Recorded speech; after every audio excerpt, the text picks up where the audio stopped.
Sleeper బస్సుల్లోనే ఎక్కువగా అగ్ని ప్రమాదాలు ఎందుకు జరుగుతున్నాయి?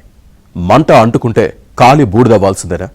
అందుకేనా చైనా స్లీపర్ బస్సులు పూర్తిగా నిషేధించింది? స్లీపర్ బస్సులు ఎక్కమంటే ప్రమాదాన్ని కొని తెచ్చుకోవడమే అని అనుకోవాలా?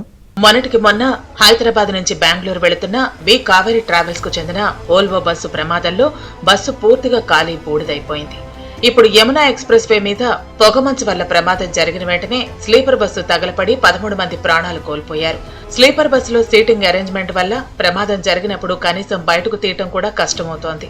బెర్తల మధ్య జనం ఇరుక్కుపోతున్నారు. ప్రధానంగా స్లీపర్ బస్సు అగ్ని ప్రమాదానికి గురైందంటే ప్రాణ నష్టం భారీగా ఉంటుంది. వి కావేరీ బస్సు ప్రమాదంలో 20 మంది చనిపోగా, అంతకు ముందు రాజస్థాన్లోనూ ఇదే తరహా ప్రమాదం జరిగి 26 మందికి పైగా ప్రాణాలు కోల్పోయారు. స్లీపర్ బస్సుల్లో ప్రయాణించేటప్పుడు డిజైన్ లోపం కూడా భారీ సంఖ్యలో ప్రాణ నష్టం జరగటానికి ప్రధాన కారణంగా కనపడుతోంది. బస్సులో పడుకోవడానికి ఏమీ ఇబ్బంది లేకపోయినా బస్సులో బెర్తులు, సీట్ల మధ్య ఉన్న గ్యాప్ చాలా తక్కువ. ఒక మనిషి మాత్రమే వెళ్లేలా ఉంటుంది. ఇటువంటి ప్రమాదాలు జరిగినప్పుడు ఇది కొట్టొచ్చినట్లు కనపడుతోంది.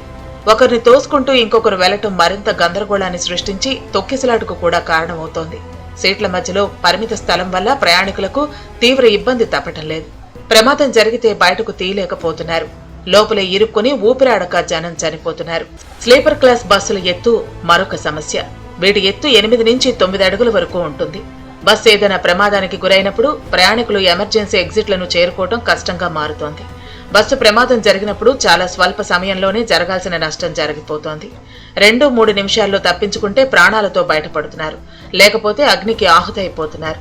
స్లీపర్ క్లాసుల్లో సాధారణంగా ఏసీ బస్సులే అధికం.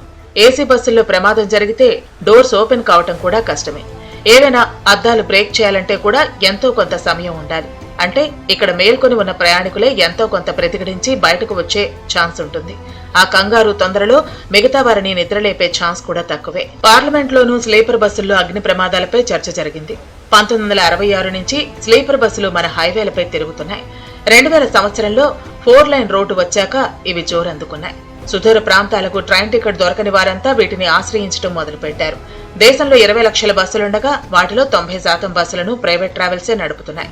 ఈ ఏడాది ఏప్రిల్ నుంచి సెప్టెంబర్ మధ్యకాలంలో 14 కోట్ల మందిని ఈ స్లీపర్ బస్సులు గమ్యస్థానాలకు చేర్చాయి. మొత్తం బస్సుల్లో ఈ స్లీపర్, హైబ్రిడ్ బస్సులు 85%, ఏసీ సర్వీస్ ఉన్నవి 71%. మాన్యువల్ గా చేసే వైరింగ్ లోనూ చాలా సమస్యలు తలెత్తుతున్నాయి. సరైన వైరింగ్, అన్ని సేఫ్టీ నియమాలు పాటిస్తూ కంపెనీ తయారు చేసే ఏసీ బస్సు కొంటే 2 కోట్లు అవుతుంది. కానీ ₹1 కోటితో లోకల్ గా డిజైన్ చేయించుకుంటున్నారు బస్సు యజమానులు. ప్రయాణికుల భద్రత కన్నా ఖర్చులు తగ్గించుకోవడంపైనే దృష్టి పెడుతున్నారు. అందుకే ఏ చిన్న ప్రమాదం జరిగినా బస్సులో మంటలు చెలరేగుతున్నాయి. ఇప్పుడు తిరుగుతున్న బస్సుల్లో 10% మాత్రమే నిబంధనల ప్రకారం కంపెనీల్లో తయారవుతున్నాయి. మిగతా డిజైన్లన్నీ లోకల్ గానే చేస్తున్నారు. వీటిలో వైర్స్ ఓవర్ హీట్ కావటం, షార్ట్ సర్క్యూట్ కావటం కామన్. ప్రతి 2 ఏళ్లకోసారి ఇలాంటి బస్సుల ఫిట్నెస్ చెక్ చేసి సర్టిఫికెట్లను ఆర్టీఓలో ఇవ్వాలి. కానీ వీటిని చెక్ చేసే ఇంజనీర్లకు సైతం కొరత ఉంది. అందుకే తూతు మంత్రంగా చెక్ చేసి ఆమ్యామ్యాలు పుచ్చుకుని సర్టిఫికెట్లు ఇచ్చేస్తున్నారు. అరుణాచల్ ప్రదేశ్, నాగాలాండ్ లో వాహనాలను రిజిస్టర్ చేస్తూ అక్కడే ఫిట్నెస్ సర్టిఫికెట్లు తీసుకుంటున్నారు. చైనా ప్రభుత్వం 2012 నుంచి స్లీపర్ బస్సులను పూర్తిగా నిషేధించింది.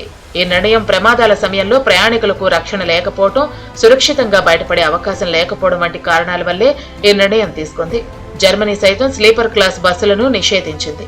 మన దేశంలో మాత్రం అవి యథేచ్ఛగా తిరుగుతున్నాయి.